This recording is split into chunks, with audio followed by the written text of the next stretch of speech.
We got some news here, which, Frankie, you broke to me right before we came on, and I thought it was a fake account. I thought this was fake news. But Jordan Binnington has been suspended 2 games. I know why, though. I saw it right away. I saw it happen last night, and I was like, he's getting suspended, and I can tell you why. If you have a question why, I can fill you in too. Yes, that is my question. Please. Why? Why did he get 2 games for roughing and unsportsmanlike conduct? Because he punched somebody in the face with his blocker. And the blocker is a no-fly zone. Okay. Outside of that, drop the gloves, jump on the pile, attack the mascot.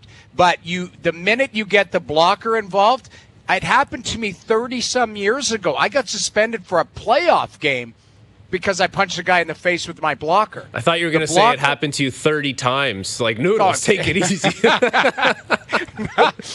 It happened once. And we were playing Medicine Hat, and all hell was breaking loose, line brawl, whatever happened. And I punched a guy in the face with the waffle. And apparently people frown on that. The waffle is a weapon, apparently, because of the – and I've argued against this, guys, because I would argue that players' gloves, with the amount of plastic and they have in it and all of that type of stuff, is just as dangerous as the waffle. But the minute I saw him punch Hartman in the face with the waffle, I'm like, he's getting suspended. Well, okay, that I can understand. But does that fall under roughing or unsportsmanlike conduct? Like, that's what I can't understand. The unsportsmanlike conduct, was it because he was being a hero? Yeah, but one game for the punch, one game for the other stuff? Yeah, but what other stuff? Like, no. I didn't think it was that. Like, yes, it's goofball stuff. And Binnington is a villain, and I'll give him credit because he allows you to have a reaction. He's a great heel, isn't he? He drives me crazy, but I'm interested in him. Like, he bothers me a lot. He throws water bottles. He talks a big game, but he never backs anything up. And I cannot believe they stepped in on that fight last night. That to me is a suspendable act for the ref. Right. I think that ref should be suspended 2 games.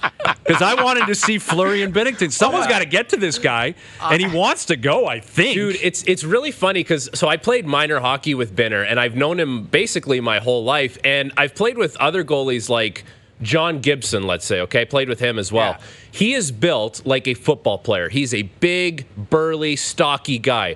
Binnington is built like a spaghetti noodle. Like, I don't think he would do well in a fight, and no. I would say that to his face. I really would, honestly. So, because we are buddies, but like, he's not that guy. He's not jacked. He's not. You're not that guy. You're not that guy. You're not that guy. You're not that guy. It's just an alter ego that comes out, and honestly, for fans, it's like a heel thing. I think a lot of people are kind of tired of it, let's say, but for the content point of view, it's entertaining. Oh, I think the league needs guys we're like that. talking about it, and we're watching it, and it's like a great wrestling heel character.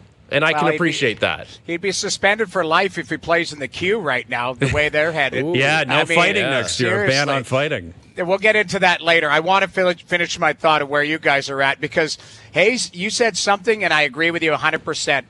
He's not playing well enough to do this. This is what bothers me. Guy won a Stanley Cup a couple years ago. He's an absolute rock star. Signs, I think, 6 years at $6 million.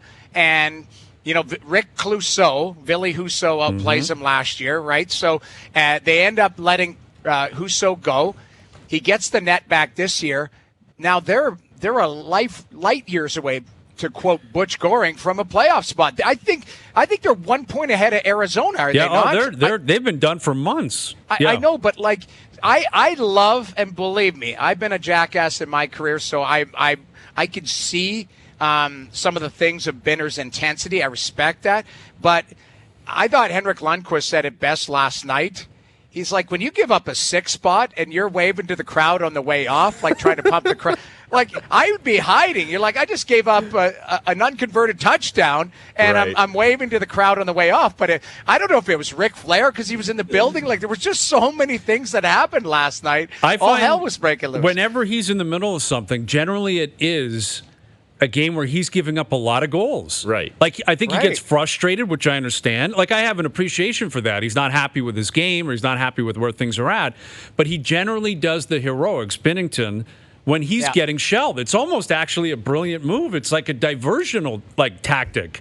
Like, don't look at the scoreboard. Look at me being a hero and a tough guy, and I'm wild and wacky. Meanwhile, my goals against and save percentage are a mess right now. That's kind of what got him there, too. I don't know if you guys remember the year he got called up and they ended up winning the Cup. He had the story goes, he had a text exchange with Marty Brodeur, who was working for the Blues at the time, and he basically told him, you better call me up because I'm ready to go. Like, imagine texting that to Marty and something along those lines, right? Like, who are you? Well, it worked out. You were playing in the East Coast League. You were playing in the American League. Next thing you know, it's like that confidence, that brashness kind of got him to where he is. And you're right. It's only when he's having a bad game. It's almost like a defense mechanism towards having a bad game, right? Like, I think Connor Hellebuck, Noodles, what does he do? He does something as well where he tells himself something, but it may not be true. I can't remember, but everyone has their own defense mechanism. We joke. I mean, Hellebuck will give up 7, and he does his media afterwards and go, I played great, felt great. That's right. Like, all right.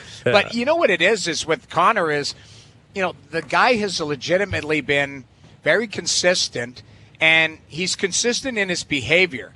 Like, he doesn't want to get pulled. He doesn't want any issues. He just flat out wants to play net for the Winnipeg Jets. Whereas Binnington, you pointed out, Hayes, like this, it's when he's given up a 5 spot. It's, getting pulled in the first period.